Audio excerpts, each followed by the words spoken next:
All right, in this video, we're going to be starting chapter 13, which is on temperature and heat, and broadly the study of thermal physics.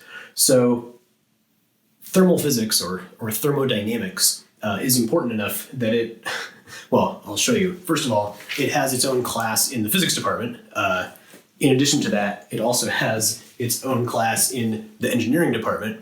And in addition to that, it forms a good portion of physical chemistry, a course in the chemistry department. So thermal physics applies to lots of different fields of study, whether you're looking at chemical reactions or understanding how power plants work.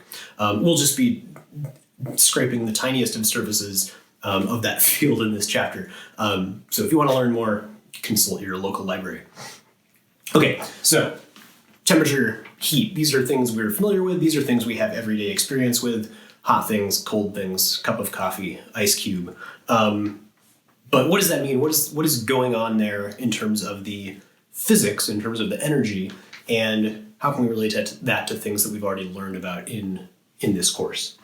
Okay, so let's think for a moment about what a microscopic picture of a solid material looks like. So if we zoom into a solid, like let's say a piece of metal, a block of iron or something, but the same idea will apply to any substance we're looking at.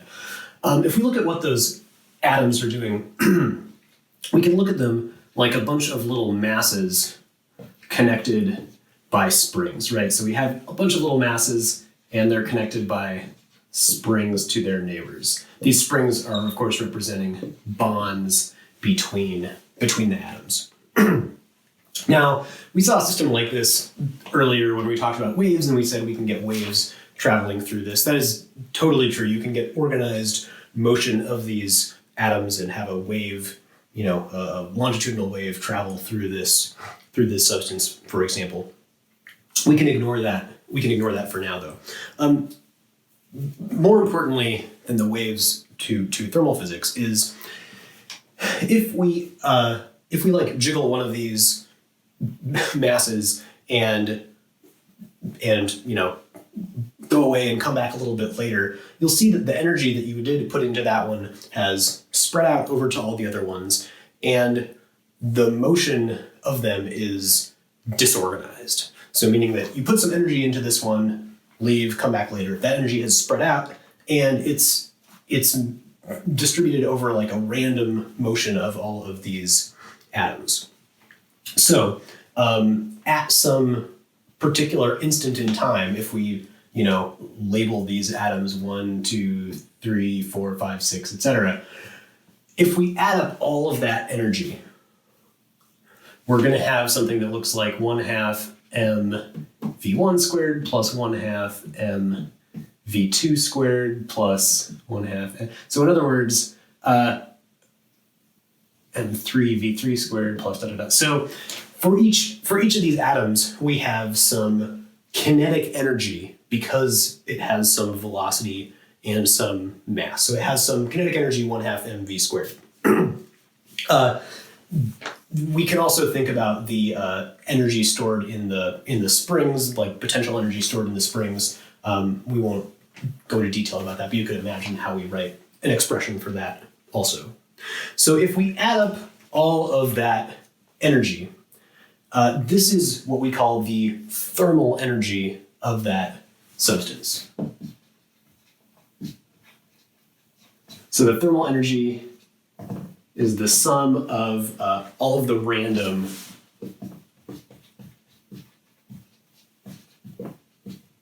kinetic energy of the motion of these atoms. And we also, again, we could and probably should include the potential energy in this, but you'll get enough of an idea just thinking about adding together all these random kinetic energies. So if we could do things like add more energy to this, take one of these and jiggle it extra hard, and that energy is going to end up causing more motion in the other ones. Or we could kind of squeeze one and keep it from moving a little bit, and it is possible to do that in such a way that will slow down the motion of the other ones. So the point is you can add and remove energy from this system. So it turns out when you do that, you are changing the temperature of this system. So adding thermal energy is increasing the temperature, always, and removing thermal energy is decreasing the temperature. So the temperature tells us, it's not, the equation relating the two might be more complicated than we can see here, but the temperature tells us how the thermal energy is changing, and if we know enough about the system, the temperature can tell us exactly what the thermal energy is.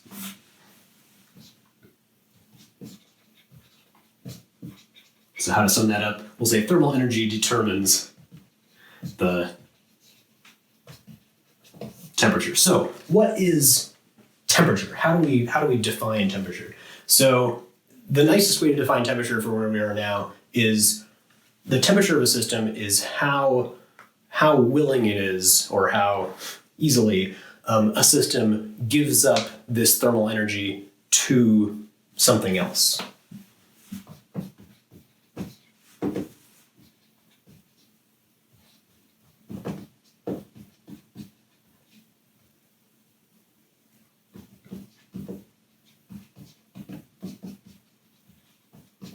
So in other words, if it has a lot of thermal energy, it's easier for it to give it away to some other system. If it has very little thermal energy, it's harder for it to give it away to some other system. So if we take two systems and put them together, these two different pieces of metal or something like that, take two systems and we put them together, and neither of them gives up their thermal energy because they are equally willing to do so, we say those are in thermal equilibrium. So thermal equilibrium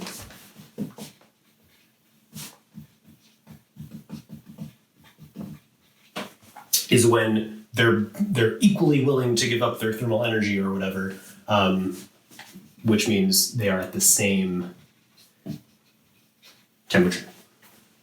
Okay, if we do have two systems that are at a different temperature, so they are, one is able to give up its thermal energy and the other one is less able. In that case, you're going to get some of that energy transferred from one to the other, and that flow of energy is called heat. So heat, this is our careful distinction between heat and thermal energy. Thermal energy is a property of the object. This block of ice has this much thermal energy. Heat is the amount of energy that flows due to a temperature difference.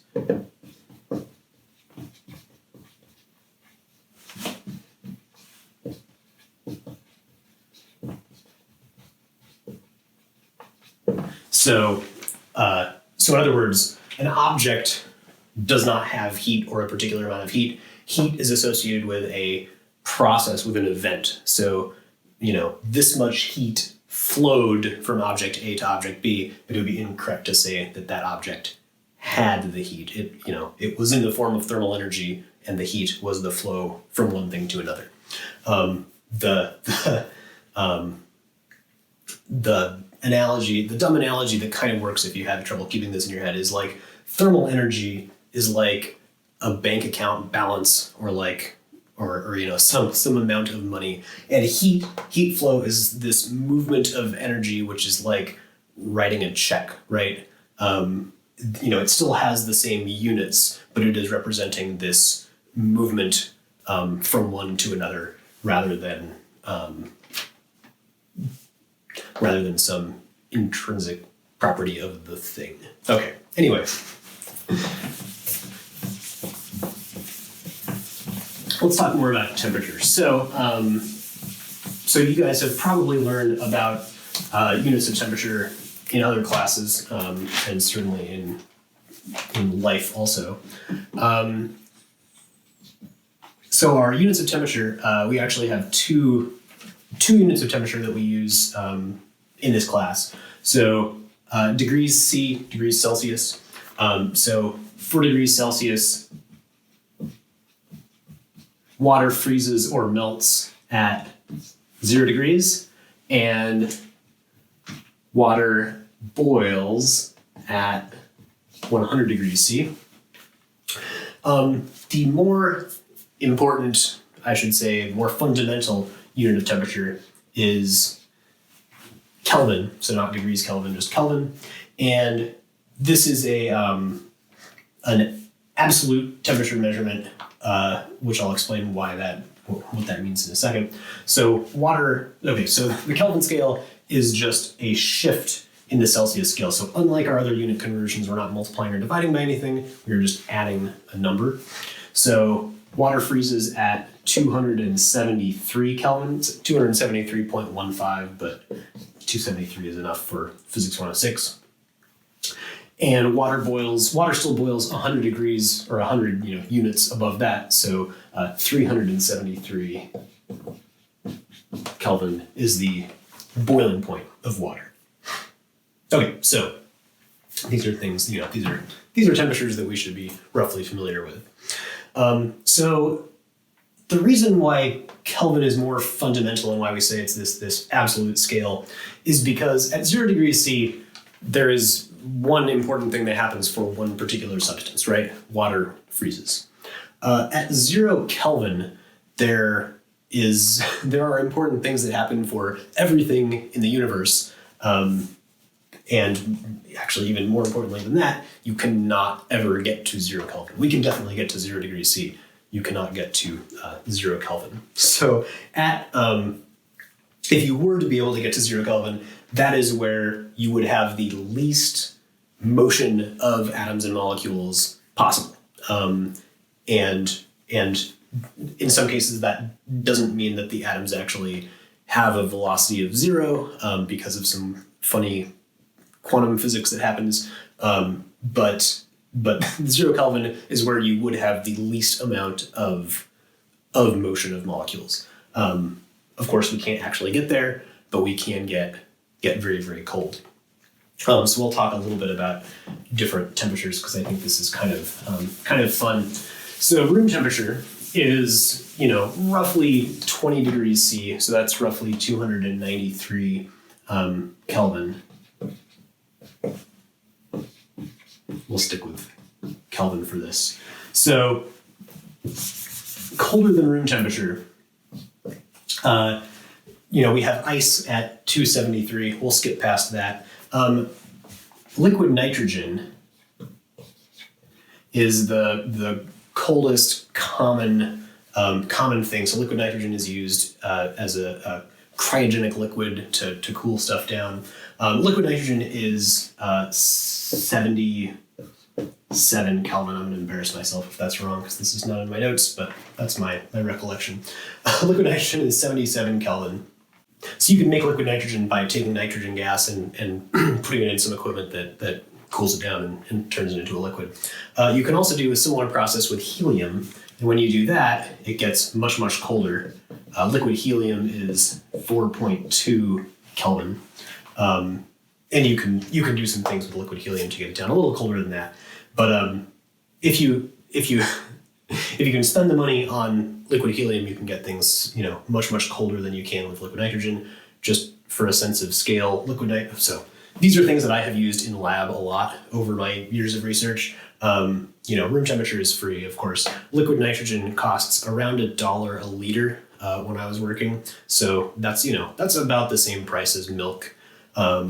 Liquid helium costs around, I don't know what it is now, something like $50 to $100 a liter, which is, more like the cost of expensive champagne or something like that. So still, within the budget for labs, but liquid helium can be a pretty big expense if you're cooling a lot of stuff down. Okay, so to get colder than 4.2 Kelvin, there are a number of exotic things we can do. One is you can take different isotopes of liquid helium, helium-3 and helium-4, and mix them together in something called a dilution fridge, a dilution refrigerator. And dilution refrigerators, the best ones can get down to around 2 millikelvin.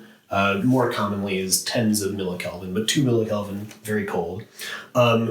There are some other things I won't mention, I won't talk about like adiabatic demagnetization that you can get even colder than this. Then I think the coldest thing I'll mention is laser cooling, where you can shine lasers on atoms and tune the lasers just right that they actually cause the atoms to slow down. It's pretty cool.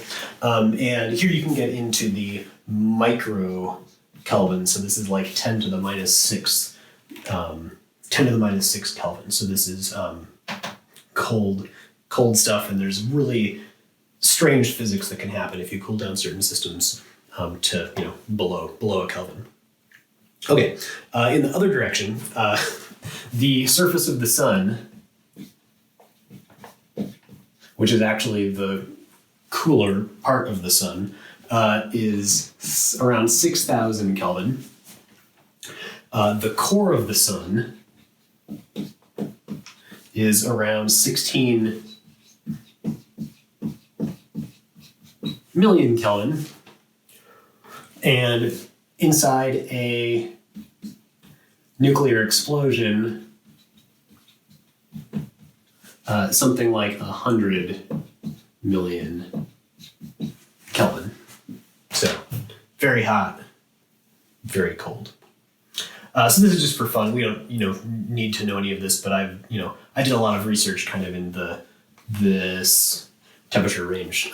So if you have questions about that, feel free to ask me.